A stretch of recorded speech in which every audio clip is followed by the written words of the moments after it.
Russia. You know, living in North America, I feel something of a kinship for you. Both top-heavy Arctic-adjacent landmasses that get less populated the further north you go, reaching extreme low temperatures at both ends of the year, and the similarities don't end there. We've skipped arm in arm through history, beating up Nazis, famously deposing monarchs, and devastating enormously diverse and formerly thriving indigenous communities via European colonialism.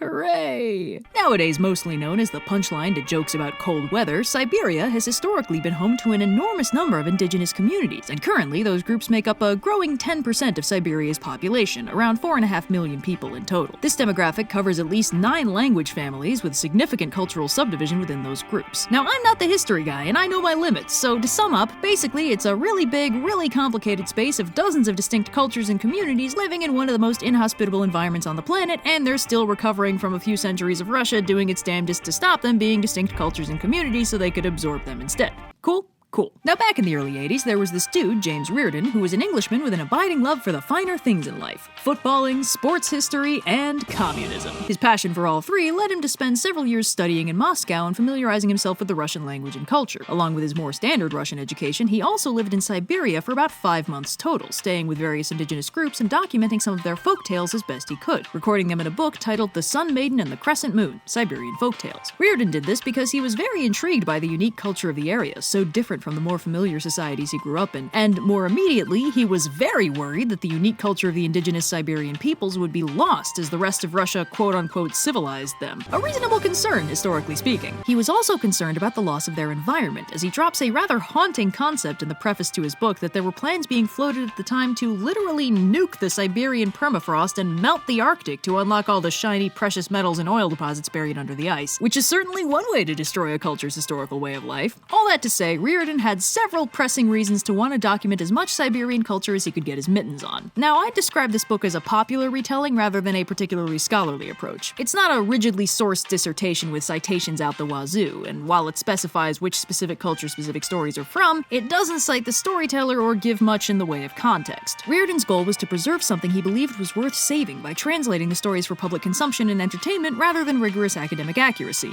which is basically what we do here, so far be it from me to complain. So here's your complimentary grain of salt, and let's get into a story from the Ket people, the Sun, Maiden, and the Crescent Moon. Now our story begins very cheerfully, with a young brother and sister being tragically orphaned at an early age. Despite this setback, they grow up strong and healthy regardless and make it to adulthood relatively unscathed, and while the sister seems pretty happy to stay home and focus on finding enough food to live, the brother has a touch of the old wanderlust and spends his days adventuring around the tundra, seeing new places, meeting new people, and generally having a grand old time. But let's pan the camera away and take a quick jaunt up to the heavens, where the Sun Maiden has been feeling very lonely. Nobody ever hangs out with her on account of how bright and hot she is, a first world problem if ever I heard one, but one day she happens to spot a handsome young man trekking across the tundra and admiring her beauty and warmth, who is, of course, none other than the brother from the beginning of our tale. She's immediately smitten with him and reaches down with her extra stretchy sunbeam arms to snag him and take him home with her. The brother is kind of impressed, but mostly very freaked out and homesick, as abduction by celestial bodies is a rather unusual event in any young man's life, and after a week he asks the Sun Maiden to send him home, but promises to visit her again because he really does like her. He's just not the hugest fan of being kidnapped about it. The Sun Maiden is distraught because she has a really bad feeling that something terrible is going to happen to him, so before he leaves, she gives him 2 gifts, a whetstone and a comb. She also summons a winged horse for him to ride back to Earth on. So the brother flies back home and finds his sister waiting for him. Huzzah! But unfortunately for all parties involved, unbeknownst to the brother, while he was up in space hanging out with the sun, his sister was f***ing eaten by the evil witch Hasiadam, who took on her form the Thing style and is now disguised as her.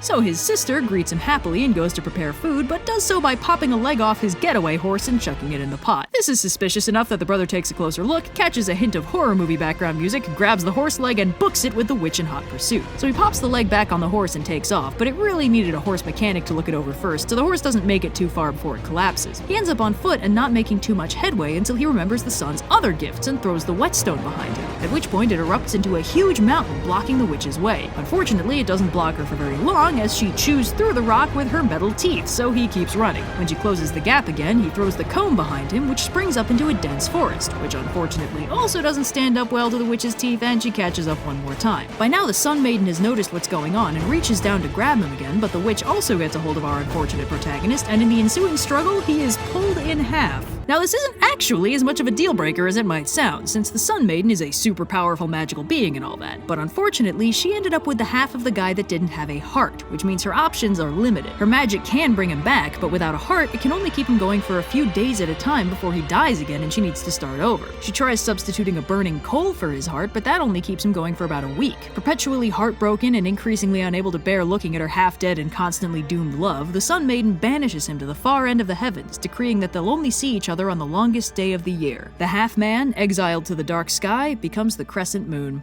It just goes to show you something. Once upon a time I was falling in love, now I'm only falling apart. There's nothing I can do, a total eclipse of the heart.